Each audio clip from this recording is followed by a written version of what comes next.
मेरे पिताजी का देहांत हो गया जब मैं 10 साल की उम्र का था। पैसों की दिक्कत आने लग गई, तो अब उम्मीदों का पहाड़ था जो वो सिर्फ मेरे ऊपर आ चुका था। मैंने अमित भड़ाना की एक वीडियो देखी। वीडियो देखने के बाद मुझे लगा कि ये तो मैं भी कर सकता हूँ। लेकिन जब वो चीज़ें गाँव के बच्चों ने देखी, गाँव में देखी लोगों ने, तो वहाँ मुझे क्रिटिसाइज़ करने लग गए वो कि तू बनेगा सलमान खान, तू बनेगा शाहरुख खान। उस टाइम पे बहुत दुख होता था। फिर अब आग को तो थोड़ी सी चिंगारी की जरूरत है ना, वो चिंगारी मुझे मिली।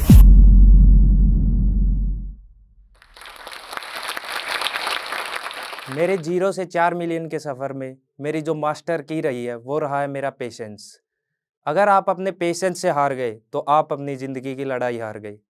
तो मैंने अपना पेशेंस कभी खोया नहीं और उस पेशेंस को लेके मैं आगे बढ़ता रहा। तो मैंने 0 से 4 मिलियन का सफ़र तय कर दिया। मेरा नाम सुमित बयान, मैं हरियाणा के हिसार ज़िले के एक छोटे से गाँव में मेरा जन्म हुआ, एक लोअर मिडिल क्लास फैमिली में। ज़िंदगी मेरी ऐसे नॉर्मल चल रही थी, एक साधारण बच्चे की तरह स्कूल जाता था, पढ़ता था। लेकिन लाइफ़ में एक डिज़ास्टर आया, जहाँ मेरे पिताजी का देहांत हो गया जब मैं 10 साल की उम्र का था। और उस वजह से घर में जो है काफ़ी डिस्टर्बेंस क्रिएट हो गई, पैसों की दिक्कत आने लग गई, क्योंकि जो हमारा एक अर्निंग सोर्स था वो पापा ही कमाते थे।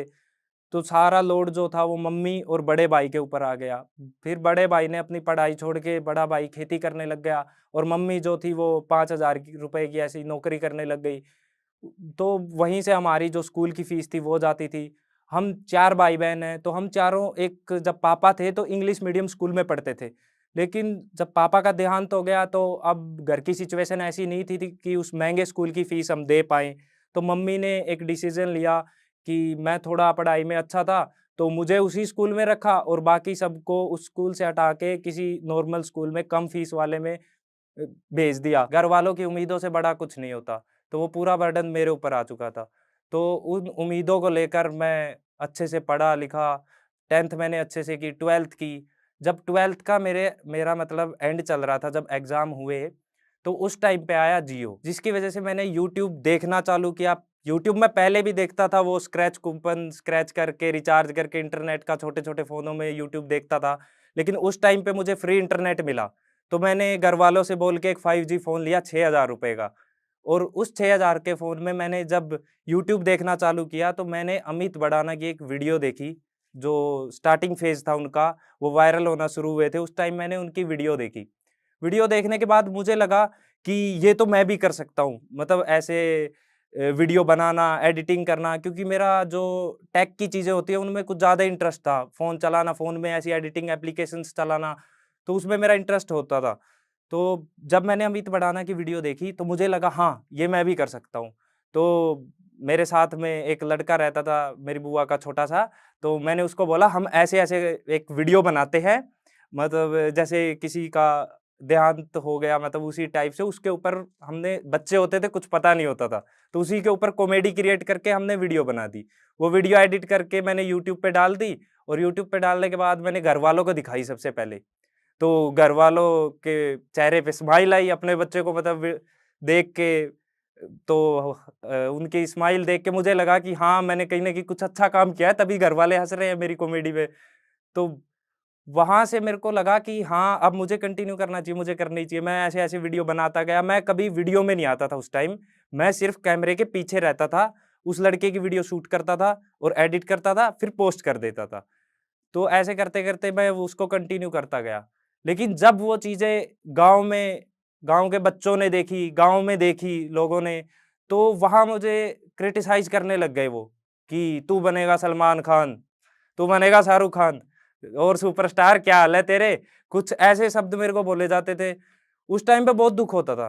लेकिन कहीं न कहीं आज अगर मैं यहाँ खड़ा हूँ तो वही वो शब्द है जो मेरे को अंदर चुभे और मैंने कुछ किया, आगे मेहनत की। 3 साल जब मैंने मेहनत की, मैं उसी सर्कल में घूमता रह गया, मेरे मेरे हाथ कुछ नहीं लगा, वही 2 ढाई हज़ार व्यूज़। तो जब मैं क्रिएटर्स को देखता था, उनकी वीडियो में मुझे एक क्वालिटी नज़र आती थी जो मेरी वीडियो में नहीं थी। फिर मुझे वो पॉइंट मिला कि कहीं न कहीं यही एक वजह है, जिसकी वजह से मेरा चैनल नहीं चल रहा, मेरे व्यूज़ नहीं आ रहे। तो मैंने उस क्वालिटी को इम्प्रूव करने के लिए एक कैमरा खरीदा 38,000 रुपए का। वो 38,000 रुपए मैंने ऐसे ही यार दोस्तों से माँग के, किसी कहीं से भी थोड़े बहुत ऐसे इकट्ठा करके वो 38,000 रुपए इकट्ठे किए। जो मेरे साथ जो लड़का काम करता था, मैंने उससे भी थोड़े माँगे, लेकिन उसने बोल दिया कि नहीं, मैं नहीं कर सकता। तो मैंने कहा मैं करूँगा। मैंने 38,000 रुपए का जुगाड़ करके वो कैमरा लिया। कैमरा लेते ही उस लड़के ने मुझे मना कर दिया कि आगे मैं अब काम नहीं कर सकता। उसी के लैपटॉप में मैं एडिट करता था, तो वो लैपटॉप भी मेरे हाथ से चला गया। अब मेरे पास बचा तो एक कैमरा, और मैं खुद वीडियो में आके एक्टिंग नहीं करता था। तो वहाँ से फिर मैंने सोचा कि हाँ, अब मुझे एक्टिंग करनी चाहिए। उसके बाद मैंने वीडियोज़ बनाना चालू की, ऐसे किसी को भी मैं कैमरा पकड़ा के खड़ा कर देता। लेकिन उस उम्र में 38,000 रुपए बहुत बड़ा कर्ज़ था। आज के टाइम पे अगर मैं देखूँ तो वो मेरे लिए करोड़ों के बराबर है। ये 38,000 चुकाने की वाली बात मेरे मन में बैठ गई थी कि हर टाइम इसी बारे में सोचता था कि ये पैसे मैं कैसे वापस दूँगा? क्योंकि अब मेरे पास कुछ बचा ही नहीं। जिस काम के लिए मैं कैमरा लाया, वो लड़का मुझे छोड़ गया। अब मैं वो काम भी तो नहीं कर पा रहा। तो फिर मुझे एक लड़का मिलता है जो बोलता है कि वो मेरे रिलेशन में ही है। उन्होंने मुझे बोला कि तेरे पास कैमरा है, तू शूट कर सकता है, किसी के जैसे वेडिंग शूट कर सकता है, तो उससे तू थोड़ा बहुत कमा सकता है।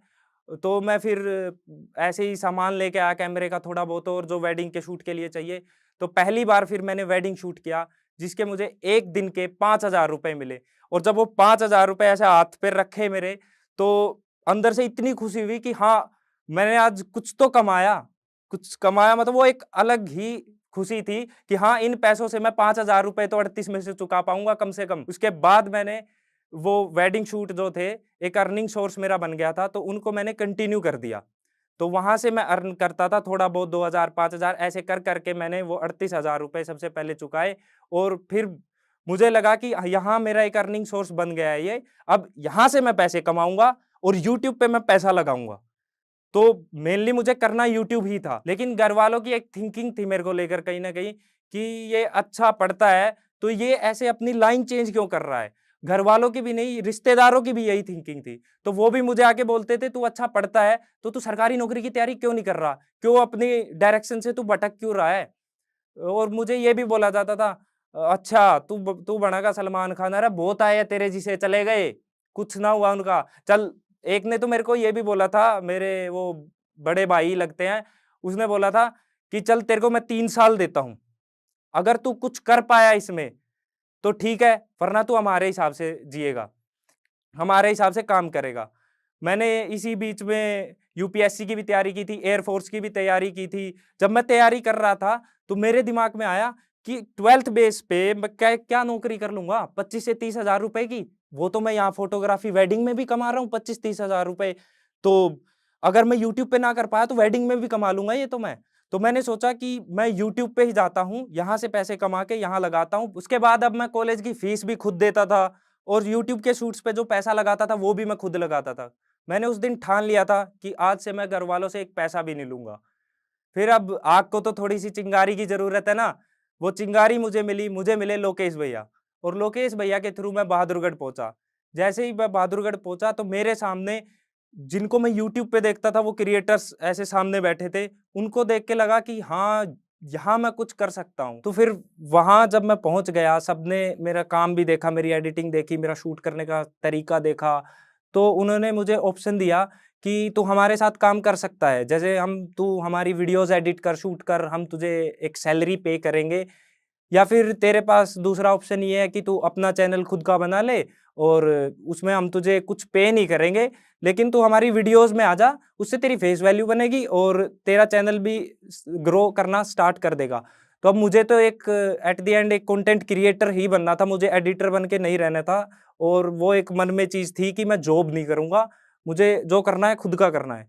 तो वहाँ से मैंने उनको वही चीज़ बोली कि मैं अपना चैनल ही बनाऊँगा, अपने चैनल पे ही मैं काम करूँगा। तो मैंने पिछला चैनल अपना जो था, मुझे लगा कि नए नई जगह से शुरुआत कर रहा हूँ, नए क्रिएटर्स मेरे सामने है, इतने बड़े-बड़े क्रिएटर्स, तो मुझे नया चैनल शुरू करना चाहिए। सबने राय भी मुझे यही दी कि पुराने चैनल पे तुझे रीच नहीं मिलेगी, तो तू नया चैनल शुरू कर। तो मैंने नया चैनल अपना क्रिएट किया, उस पे वीडियोज़ डाले। फिर जब इतनी मेहनत मैं कर ही रहा था, तो भगवान ने एक रास्ता तो मुझे दे दिया, एक प्लेटफ़ॉर्म मुझे दे दिया, लेकिन अब मुझे काम करने में दिक्कतें बहुत आ रही थी। तो मेरा कज़न है एक मामा का लड़का दिनेश, उससे मेरी फ़ोन पे बात होती है। फिर वो बोलता है कि हाँ, मैं तेरे साथ ऐसे-ऐसे काम हम दोनों कर लेते हैं, मैं आ जाता हूँ वहाँ। तो फिर उसके बाद दिनेश वहाँ आता है और वो मेरा शुरू से बचपन से मेरे क्लोज़ है, तो इसलिए हमारी थोड़ी बनती भी ज़्यादा थी। तो वो मेरे पास आता है, तो मेरा मन थोड़ा हल्का होता है, मतलब इतना काम का प्रेशर था मेरे ऊपर, मैं क्रिएटर्स के शूट करता था, एडिट करता था। तो जब वो वहाँ आया, उसने सारा काम समझ लिया कि कैसे क्या काम होता है, तो उसने मेरा काम में हाथ बटाना शुरू कर दिया। उसने वो जो जितने भी शूट्स मैं करता था, वो शूट्स अपने ऊपर ले लिया पूरा बर्डन और वो शूट्स करने चालू कर दिए। तो ऐसे शूट करते-करते मैं एडिट करता, वो शूट करता। अब हमारे पास वीडियो पे लगाने के लिए पैसा नहीं था। तो जितने मैं शूट्स कर रहा था, एडिट कर रहा था, उससे तो पैसा कहीं से आ नहीं रहा था। मेरा कोई अर्निंग सोर्स अब बचा नहीं था। ना मैं वेडिंग शूट्स कर पा रहा था इस टाइम, क्योंकि पूरा फ़ोकस मुझे अपने चैनल पे करना था। तो अब हमने क्या किया फिर, जैसे कोई नया क्रिएटर है, जैसे कोई लड़की होती थी, तो उसे अपने शूट्स करवाने होते थे, तो हम उसके शूट कर देते थे, उसके बदले में वो हमारी वीडियो में आ जाती थी। और शूट के साथ-साथ हमें वो एडिट भी करनी पड़ती थी, थोड़ा फ़ोर्स अगर आता था तो एडिट भी करनी पड़ती थी, वरना वो छोड़ के चली जाएगी, वीडियो में नहीं आएगी। ऐसे-ऐसे रीज़न्स बनते थे। तो एक टाइम तो ऐसा भी आ गया था कि दिनेश जो था वो सुबह कैमरा उठाता, शाम को कैमरा रखता, ऐसे कंटिन्यू 7-8 दिन ऐसे कंटिन्यू चल रही है सेम चीज़ें। रात को उठ के मैं एडिट कर रहा हूँ, आँखों में आँसू होते थे, लेकिन एडिटिंग कर रहा होता था उस टाइम भी ऑफ़िस में बैठ के। लग रहा था कि छोड़ के घर क्यों ना चला जाऊँ। लेकिन वो अंदर एक जुनून था और घरवालों की उम्मीदें थी, क्योंकि सरकारी नौकरी की तो मैं तैयारी कर नहीं रहा, सब कुछ छोड़ के आ गया हूँ। मेरे पास एक अकेला ऑप्शन ये बचता था। तो इसलिए मैं करता चला गया, करता चला गया। फिर मैं एक वीडियो बनाता हूँ भाई-बहन का प्यार। वो वीडियो मेरी पहली बार, मतलब 2 मिलियन, 3 मिलियन ऐसे कर के वो 4-5 मिलियन चली जाती है और उसी से मेरा चैनल जो है, ये नया चैनल जो मोनेटाइज़ होता है। उसके बाद मुझे लगा कि हाँ, अब चल पड़ेगा, क्योंकि मेरी फेस वैल्यू दूसरों की वीडियो में जाके बन चुकी थी। उस टाइम मेरे 20-25 हज़ार व्यू आना कंटिन्यू हो गए थे। फिर आता है कोविड, और कोविड की वजह से जो लॉकडाउन लगा, उसमें हमें घर जाना पड़ गया। और घर जाने के बाद वीडियोज़ अब मैं बना नहीं पा रहा था। जैसे-तैसे करके मैंने जुगाड़बाजी करके, वहाँ लड़की नहीं मिलेगी, सोर्स नहीं होते थे इतने, जुगाड़बाजी करके अपने यार दोस्तों को इकट्ठा करके फिर से मैंने उसी फ़ॉर्मेट में वीडियो बनाई। लेकिन वही है, जो चीज़ मैं यहाँ बना पा रहा था वो वहाँ डिलीवर नहीं कर पाया। तो उसकी वजह से चैनल एकदम से डाउन हो गया, वही 2-3 हज़ार व्यूज़ पे फिर से आ गया। अब मुझे यहाँ लगा कि इतनी मेहनत करने के बाद थोड़ा-सा मुझे बूम मिला था कहीं न कहीं, वो यहाँ आके तो खत्म हो जाएगा लॉकडाउन में। तो मैंने कुछ जुगाड़बाजी की और मैं बहादुरगढ़ तक वापस पहुँचा लॉकडाउन में। लॉकडाउन में जैसे ही मैं बहादुरगढ़ पहुँचा, आते ही मुझे कोविड भी हुआ, लेकिन मैंने कोविड में भी शूट करना नहीं छोड़ा। अब डीओपी नहीं होता था शूट करने के लिए, अगर डीओपी मैं कहीं से जुगाड़ कर भी लूँ, तो पैसे नहीं होंगे उसको देने के लिए। ऐसी-ऐसी चीज़ें हो रही थी, तो जो वहाँ पर खाना बनाता था, मैंने उसको कैमरा अपना पकड़ाया, उससे शूट करवाना, ऐसे कर के मैंने वीडियोज़ बनानी नहीं छोड़ी। लॉकडाउन में क्या हुआ, तो जो शूट करने का बर्डन था, जो दिनेश ने मेरे ऊपर से ले लिया था, तो वो भी दोबारा मेरे ऊपर आ जाता। मैं 5 क्रिएटर्स के उस टाइम शूट कर रहा था और साथ में एडिट कर रहा था, और फिर मुझे मेरा काम भी करना होता था। मतलब बहुत परेशान हो गया था। तो फिर मैं दिनेश को परेशान होके कॉल करता हूँ कि अब मुझसे नहीं हो रहा, मैं अकेला नहीं कर सकता यहाँ, सर्वाइव ही नहीं कर पा रहा हूँ मैं। फिर दिनेश भी लॉकडाउन में जैसे-तैसे करके मेरे पास पहुँचता है, और फिर वो सारा रिदम हम दोबारा से पकड़ते हैं कि शूट करने वाला, फिर हम शूट करते जाते हैं, और फिर मैं एक टाइटल बनाता हूँ, भाई-भाई और दशहरा। वो टाइटल जैसे ही मैं बनाता हूँ, वो एक दिन में 1 लाख चली जाती है वीडियो। मेरे चैनल की मतलब एकदम से बूम होने वाली वीडियो मेरे लिए, एक दिन में 1 लाख, इससे पहले मैंने आज तक कभी व्यूज़ नहीं देखे थे। इतनी खुशी होती है मतलब अंदर से, फिर मैं सेम चीज़ उसको उठा के आगे रखता हूँ, बनाता चलता हूँ, ऐसे वीडियोज़ 3-4 वीडियोज़ बनाता हूँ, ऐसे ही व्यूज़ बूम करते चलते हैं। फिर मेरी पेमेंट आती है, करीबन 1 लाख से ऊपर की मेरी एक पेमेंट आती है। वहाँ से मुझे हुआ कि हाँ, आज जो मैं करना चाहता था वो मैंने कर लिया। कम से कम 25-30 हज़ार की जो मैं नौकरी करता, तो उससे तो ज़्यादा मैंने आज कमा लिया महीने का। वहाँ से मैंने अपने शौक भी पूरे किए, वहाँ से मैंने कपड़े भी खरीदे। फिर एक टाइम आता है मुझे जब लगता है, मेरे पास गाड़ी नहीं होती थी, ना मुझे गाड़ी चलानी आती थी। तो मुझे लगता है कि हाँ, अब मैंने थोड़े से पैसे कमाए हैं, तो गाड़ी ले लेता हूँ मैं। फिर मैं कुछ पैसे मैंने अपनी साइड से किए, कुछ दोस्तों से मतलब क्रिएटर्स से भी मैंने उधार लिए। उधार लेके मैं एक गाड़ी लेके आता हूँ, ब्रेज़ा, और उस गाड़ी को लाते ही मतलब मैं क्या था, फ़ैमिलियर कंटेंट बना रहा था। तो उसमें उस गाड़ी को ही मैंने कंटेंट बना दिया। माय फर्स्ट फैमिली कार करके मैंने एक वीडियो बनाई, लाइफ चेंजिंग वीडियो रही वो मेरी, मतलब यूट्यूब की जर्नी की। उस वीडियो से मुझे बूम मिला, आज भी वो वीडियो 30-40 मिलियन के अराउंड है। जब वो वीडियो ने मुझे इतना बूम दिया, तो उस टाइम मतलब मैं फैमिलियर कंटेंट बनाता आ रहा था, लेकिन उस वीडियो से मुझे समझ में आया, उस वीडियो के टाइटल में मैंने लिखा था मिडिल क्लास फैमिली। फिर उस वीडियो से मुझे समझ में आया कि हाँ, मेरे चैनल की रीच क्या है, मुझे क्या बनाना चाहिए, एल्गोरिथम मुझे समझ में आया। और जो ये मिडिल क्लास फैमिली का ट्रेंड था, ये उस वीडियो से सेट हुआ और मैं बनाता चला गया। अच्छे खासे व्यूज आने शुरू हुए, 10-10 मिलियन, 15-15 मिलियन वीडियोस जाना, और फिर यूट्यूब के ऊपर ही ये ट्रेंड सेट हो गया। मिडिल क्लास फैमिली का जो ये ट्रेंड था, ये मेरे चैनल से जो है वो शुरुआत हुई थी इसकी। और ऐसे वीडियोस चलते चलते फिर मेरे 1 लाख सब्सक्राइबर कंप्लीट हुए फाइनली।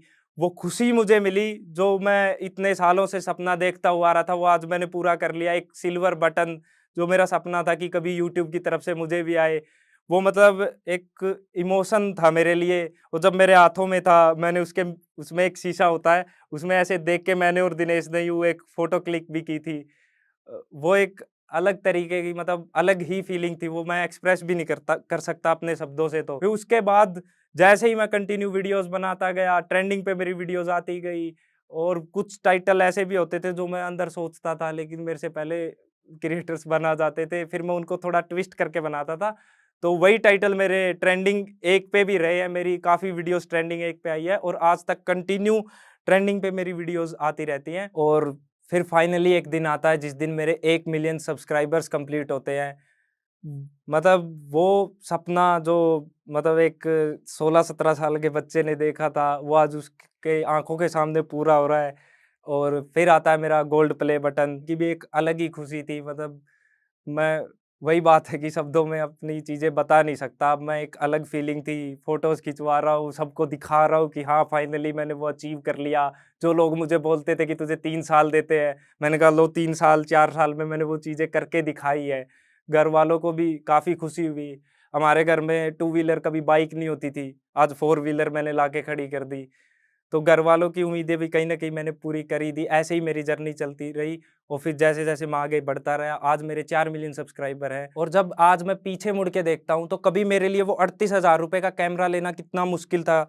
मतलब उसके पैसे चुकाने के लिए मुझे वेडिंग के शूट्स करने पड़ते थे, और आज मैं महीने का 10 से 15 लाख रुपए कमा लेता हूँ, और अच्छी गाड़ी में घूमता हूँ, अच्छा लाइफ़स्टाइल मेंटेन कर रहा हूँ अपना, और कुछ खरीदता हूँ तो मुझे टैग देखने की ज़रूरत नहीं पड़ती। तो खुशी मिलती है, अब खुद से चीज़ें की हैं, मेहनत की है और कमाया है। घर वाले भी खुश हैं। जब पापा एक्सपायर हुए थे, पापा का देहांत हुआ था, तो उस टाइम पैसों की तंगी देखनी पड़ी थी। फ़ीस के लिए सोचना पड़ता था कि कैसे मेरी फ़ीस जाएगी, और अब वो सब चीज़ें देखने की ज़रूरत नहीं पड़ती। तो जैसे मैंने शुरू में आप सबको बताया था कि मेरी जो मास्टर की थी, वो थी मेरा पेशेंस। वो पेशेंस मैंने रखा, तभी मैंने 0 से 4 मिलियन का सफ़र जो अपना तय किया।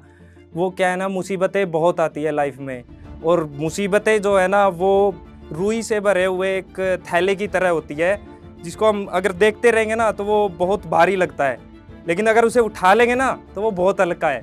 तो मैंने वो उठा लिया और मैं निकल पड़ा अपने रास्ते पे। और पहले जब मैं वीडियोस देखता था फ़ोन में कि सब अपनी जर्नी लोगों को बताते थे, उन चीज़ों को देख के मोटिवेट होता था, और आज मैं उसी मंच पे खड़ा होके अपनी जर्नी बता रहा हूँ, तो इससे बड़ा फल तो मुझे अपनी मेहनत का क्या ही मिलेगा। थैंक यू जोश टॉक, मुझे ये मंच देने के लिए, अपनी जर्नी बताने के लिए, और थैंक यू उस हर शख्स को जिसने मेरी इस जर्नी में थोड़ा सा भी अपना योगदान दिया, मेरी हेल्प की कहीं न कहीं।